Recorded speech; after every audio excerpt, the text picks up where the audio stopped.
나이 순으로 죽지 않는 7가지 충격적 이유와 실제 사례들. 하나. 예고 없는 갑작스러운 죽음. 1. 유명한 축구선수였던 다비드 아스토리는 31세라는 젊은 나이에 심장마비로 갑작스럽게 사망했습니다. 그는 평소에 운동을 열심히 하던 건강한 사람이었지만 돌연사로 생을 마감했습니다. 2. 한 25세의 대학생이 여름방학 동안 등산을 하다가 갑작스러운 낙석으로 목숨을 잃었습니다. 건강하고 미래가 창창했던 그도 예고 없는 사고에 대비할 수 없었습니다. 2. 건강관리의 차이. 1. 일본의 한 노인 나가오카 씨는 105세까지 살았습니다. 그의 장수 비결은 매일 아침마다 산책을 하고 정기적으로 스트레칭을 하며 건강한 식단을 유지한 것이었습니다. 반면 그의 친구였던 사람은 같은 나이대였지만 음주와 흡연을 끊지 않고 운동을 거의 하지 않아 60대에 건강 악화로 사망했습니다. 2. 미국에서 흡연과 과도한 음주를 지속했던 45세의 남성은 심장병으로 일찍 사망했습니다. 반면 같은 직장에서 일했던 50대의 다른 동료는 건강한 생활 습관을 유지해 여전히 활발하게 일하고 있습니다. 3. 유전적 요인. 1. 에드나 파커는 115세까지 살았으며 그녀의 가족들 역시 대부분 90대 이상을 살았습니다. 연구에 따르면 그녀의 가족은 장수 유전자를 가지고 있어 건강 문제 없이 오랫동안 살아온 것으로 밝혀졌습니다. 2. 반대로 유전적 요인으로 인해 가족 구성원들이 심장 질환을 앓고 있는 사례가 있습니다. 한 가정에서 부모, 삼촌, 형제가 모두 50대에 심장마비로 세상을 떠난 경우 유전적 요인으로 인한 질병의 위험성을 알 수 있습니다. 넷. 생활 환경의 차이. 1. 중국의 대기 오염이 심각한 지역에 사는 사람들은 호흡기 질환에 걸릴 확률이 높아지고 이로 인해 수명이 단축된다는 연구 결과가 있습니다. 반면 자연이 풍부하고 공기가 맑은 일본의 오키나와 주민들은 건강하고 오래 사는 경향이 있습니다. 2. 한 도시에 사는 70대 부부는 공기가 나쁜 곳에서 생활하다가 만성 폐질환을 얻게 되었고 이는 그들의 수명을 단축시켰습니다.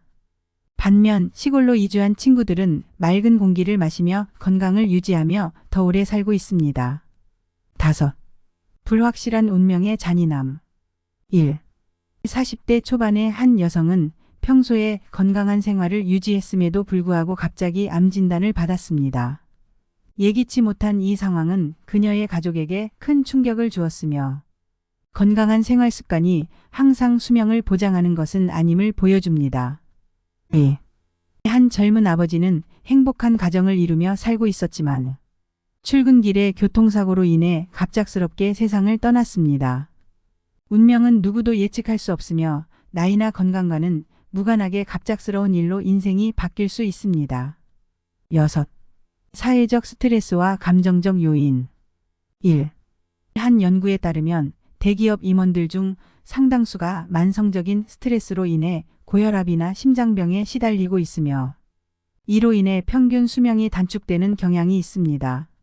예를 들어 한 유명 기업의 CEO였던 사람은 스트레스로 인해 50대 초반에 심장마비로 세상을 떠났습니다. 2.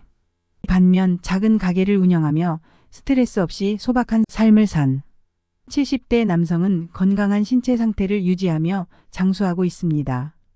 그가 강조한 것은 스트레스 없는 삶이 가장 큰 건강 비결이라는 것이었습니다.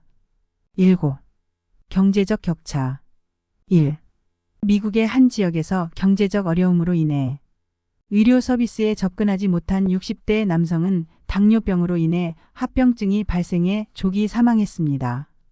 반면 경제적으로 여유 있는 사람들은 정기적으로 건강검진을 받고 질병을 조기에 치료할 수 있었습니다. 2. 노르웨이의 한 여성은 경제적으로 여유가 있어 비싼 영양제와 의료 서비스를 받으며 100세까지 건강하게 살았습니다. 그녀는 경제적인 여유가 있기에 이 나이까지 건강하게 살 수 있었다고 말했습니다. 우리의 인생인 삶은 언제 끝날지 모르는 예측할 수 없는 여정입니다. 그러나 우리가 할 수 있는 것은 지금 이 순간을 의미 있게 살고 우리 자신과 사랑하는 사람들을 위해 준비하는 것입니다. 과도한 걱정 대신 스스로의 건강을 잘 챙기고 주변 사람들과 좋은 관계를 유지하며 소박한 행복을 찾는 것이 중요합니다. 경제적인 준비를 통해 마지막까지 가족에게 부담을 줄이려는 노력도 필요합니다. 결국 인생에서 가장 중요한 것은 오늘 하루를 소중히 여기며 사랑과 감사로 살아가는 것입니다. 시청해 주시어 감사합니다.